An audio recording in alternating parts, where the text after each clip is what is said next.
Merci, Monsieur le Président. Mes chers collègues, ma question s'adresse à Madame la ministre de la Santé et des Solidarités. Madame la ministre, notre pays va devoir, dans les années à venir, relever un défi immense. En effet, la situation démographique de la France est telle que la génération dite du baby-boom arrive désormais à l'âge des seniors. Cette génération est la plus nombreuse et nous ne pouvons que nous féliciter des progrès de la médecine et des évolutions sociétales permettant un allongement de la durée de la vie et en bonne santé. Cependant, ils seront concernés, et nous serons tous concernés, par une période de dépendance durant laquelle un placement en établissement spécialisé peut s'avérer nécessaire. Or, nous savons que les places en EHPAD ou en maison de retraite sont considérablement contraintes. Je veux d'ailleurs ici témoigner mon admiration en direction des personnels qui, dans ces structures et parfois avec des moyens difficiles, mériteraient d'être accrus et qui prennent soin de nos aînés. Face au manque flagrant de places d'accueil ou de délais d'attente, ce sont souvent les enfants, voire les petits-enfants, qui font office de structures d'accueil. Cette solution présente de nombreux avantages, que ce soit pour les personnes dépendantes ou en leur gardant leur environnement familier, mais également pour le budget de la sécurité sociale. Cependant, pour les aidants, même si cette prise en charge peut s'avérer normale et louable, cette situation peut s'avérer traumatisante. C'est une vie qui bien souvent se met entre parenthèses, obligeant à de nombreux sacrifices, qu'ils soient familiaux, professionnels, sociaux ou financiers. Pourtant, il s'agit bien d'une solution qu'il nous faudra favoriser dans les années à venir, même si nous souhaitons que ce ne soit pas uniquement le financement public, donc nos impôts, qui assument seuls le traitement de la dépendance.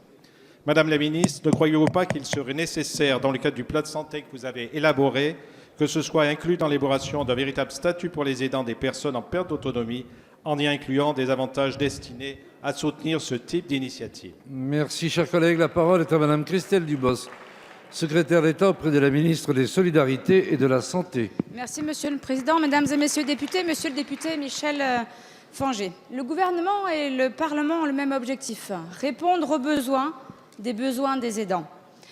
Ils sont 6 à 11 millions aidants de personnes âgées, de personnes handicapées, de malades chroniques ou d'enfants.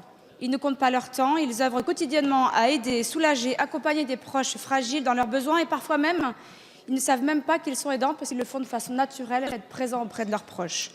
Plusieurs parlementaires sont particulièrement investis sur ce sujet et ont permis des avancées. Le don des jours de repos au bénéfice des proches aidants, l'expérimentation du relayage pour donner un vrai répit à l'aidant, le développement de l'habitat intergénérationnel.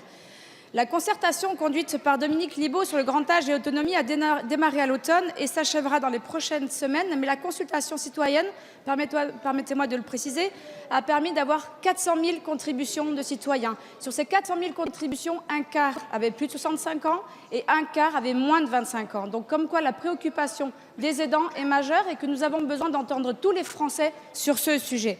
Ces travaux permettront de construire la grande loi de solidarité autour de la personne âgée annoncée par le Président de la République. Il nous faut une approche globale pour répondre aux préoccupations fortes et légitimes des aidants. Ils ont besoin d'être reconnus, mais pas enfermés dans ce rôle d'aidant, qui peut être lourd à porter.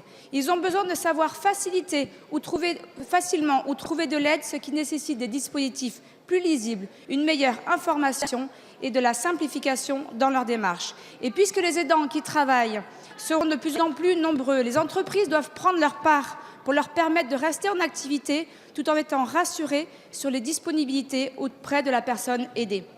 Pour autant, les aidants qui s'arrêtent totalement ou temporaires doivent avoir des mesures concrètement prises. C'est pour cela que je m'étais engagée. Nous renforcerons en effet le soutien. La solidarité n'est pas un principe abstrait et nous veillerons collectivement à ce qu'elle demeure une réalité concrète au quotidien.